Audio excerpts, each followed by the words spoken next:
Halo teman-teman, apa kabar semuanya hari ini? Teman-teman semoga sehat ya.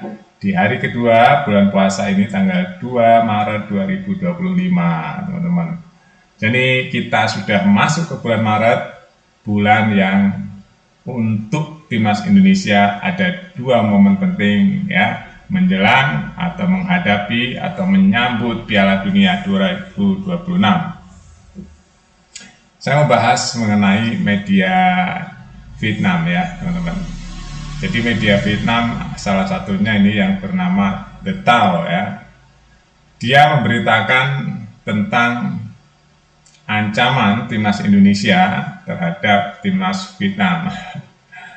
Jadi media Vietnam membahas masalah bahaya nih timnas Indonesia nanti ya kalau terus-terusan mendatangkan pemain-pemain dari Belanda seperti ini, dan sekarang sudah ada lagi 4 pemain baru ya, 3 sedang diproses, 1 sudah selesai oleh Romani.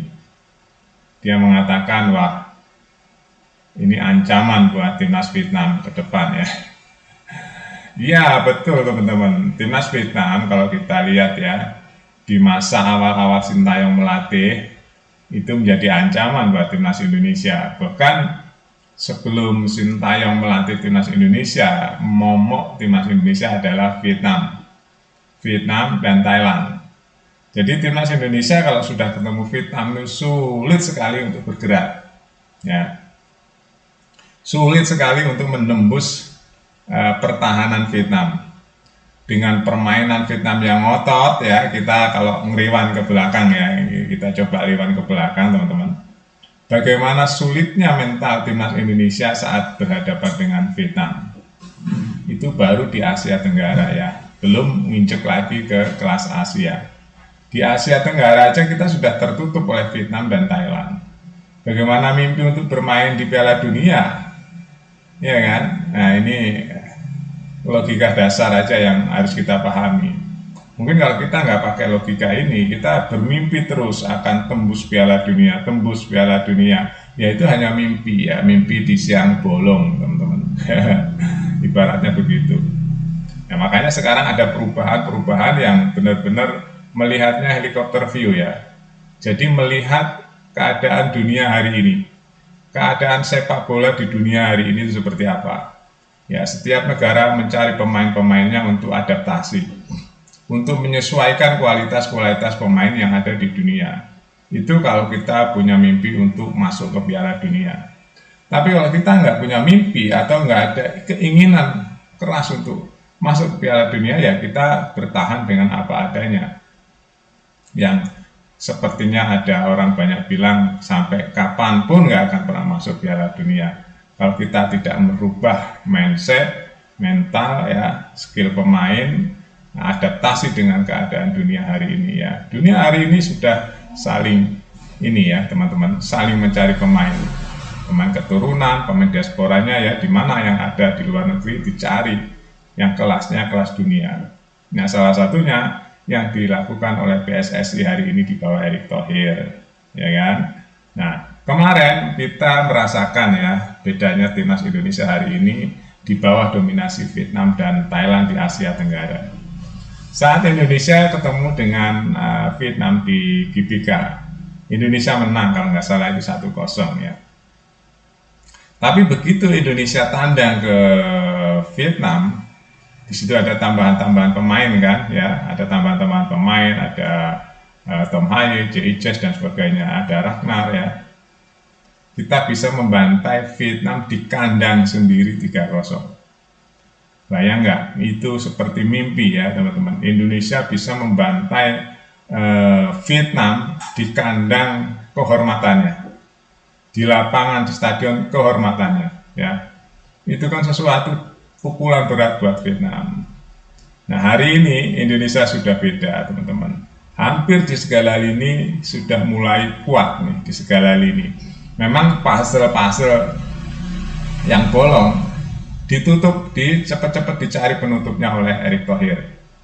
Ya, termasuk 4 pemain baru ini teman-teman. Ini adalah untuk menutup puzzle-puzzle atau bolongan-bolongan yang membuat timnas Indonesia lemah. Ya, sedari awal waktu dipimpin oleh Sintayong kita tahu pertahanan Indonesia, waduh, sebelum ada JIJ, sebelum ada Verdong, ya, Silker, apalagi baru kemarin ya, itu kita lihat sekali ya, pertahanannya sulit sekali itu dibenahi. Habis setelah ada JIJ, wah, kita sudah mulai pede itu ya, pertahanan Indonesia sudah mulai teratur. Di saat ada peserangan ya mulai teratur ya, kita lihatnya itu enak.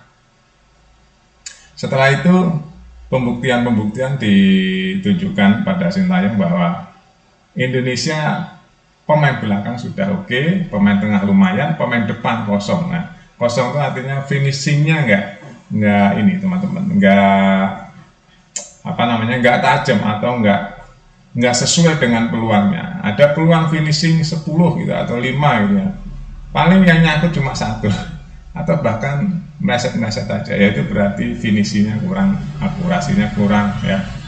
Nah, kelengkapannya untuk itu kurang. Nah, ini dicarilah oleh Erick Thohir ya, didatangkan Ragnar Oratmangun, sudah mulai beda nih dengan datangnya Ragnar ya, didatangkan pemain tengah ya, atau Maye, sudah mulai beda kan. Nah, sudah mulai beda, bisa nyikat Vietnam 2 kali berturut-turut. Artinya memang masih ada puzzle-puzzle di finishing. Dicari lagi pemain yang punya skill untuk finishingnya gacor. Nah, sekarang sudah ada, namanya Oli Romeni, sambil ngasah Marcelino. Marcelino ini semakin berkembang teman-teman. Pemain muda ini luar biasa perkembangannya ya. Saya mengikuti sejak di 16 ya, U16 sampai 17 dia diangkat oleh Sintayong langsung ke senior ya. Nah, ini yang membuat mental dia sekarang udah mental senior, mental juara nih. Apalagi setelah dia mencetak 2 gol ke Arab Saudi, wow, itu jadi incaran, pembuktian dan akurasinya luar biasa. Jadi tak terbantahkan fakta ini. Ya, dengan demikian Marcelino udah grade-nya naik teman-teman. Apalagi sekarang belum lama ini kemarin dia mencetak gol juga di Oxford. Ya, permainannya juga bagus, tenang ya, semakin matang. Saya yakin Marcelino akan dipakai oleh Patrick Kluivert teman-teman. Dengan track record yang hari ini dia punya ya, dengan jam terbang hari ini dia punya, dengan usia yang masih muda sekali, wow, dengan gaya seremoninya yang gokil ya, itu akan menyita perhatian penonton teman-teman. Gaya seremoninya dia baru meluncing gaya seremoni duduk di kursi gitu, itu langka itu ya, seperti itu. Nah, itu trending teman-teman. Jadi bola hari ini adalah bola yang industrial bola ya. Bola sudah menjadi industri, pemainnya juga tambah sejahtera. Jadi udah nilainya nilai money ya teman-teman, nilai duit. Indonesia hari ini benar-benar membuat pecinta timnas Indonesia semakin pede, semakin senang ya, walaupun Patrick baru debut nih sebentar lagi melawan Australia, tapi dengan pengalaman Patrick, pengalaman Pastur ya, asistennya yang luar biasa, saya yakin Indonesia nggak lama lagi ya akan semakin solid ya. Apalagi 3 pemain ini yang targetnya tanggal 10 Maret ini selesai ya, diambil sumpah ya, harus selesai nih, karena batas waktu terakhir tanggal 10 Maret pemain sudah harus didaftarkan untuk melawan Australia teman-teman ya. Kalau lewat itu kemungkinan dia nggak akan bisa bela timnas Indonesia ya. Jadi kita optimis melihat timnas Indonesia dengan pemain-pemain yang kita bisa bayangkan, sampai ke pelapisnya pun sekarang sudah bagus-bagus teman-teman ya. Ini kalau pemain-pemain lokal yang ingin bersaing ke timnas Indonesia harus kerja keras ya. Biasanya dia umpamanya latihannya cuma 5 sampai 6 grade-nya, sekarang harus diangkat ke 8 ya, itu kalau dilihat grade-grade-nya ya. Jadi harus lebih keras lagi untuk bisa masuk ke timnas Indonesia, karena persaingannya ketat untuk masuk timnas Indonesia hari ini. Standarnya sudah tinggi ya, standarnya sudah Asia. Nah, saya rasa dengan komposisi hari ini Indonesia ke depan, dia sudah bicara lagi ke level Asia ya, ke level Asia. Tinggal ramuan pelatih ini akan dijadikan apa nih timnas Indonesia ke depan. Ya, ini luar biasa, kalau menurut saya jarang-jarang loh ketum PSSI yang main deadline seperti ini. Ini kan kejar tayang nih, kejar waktu ya. Memang ini adalah momentum buat timnas Indonesia untuk main di Piala Dunia 1 tahun ke depan. Ini momentum harus digaspol, Momentum tuh nggak akan datang dua kali, teman-teman. Nggak akan datang dua kali. Ini momentum yang bagus sekali. Kita punya pemain muda juga yang standby untuk meneruskan regenerasi nanti. Dan sekarang momentum yang masih bisa dikejar untuk mencari runner up dan putaran keempat juga. Kalau memang runner up nggak kecapai, bisa masuk ke putaran keempat.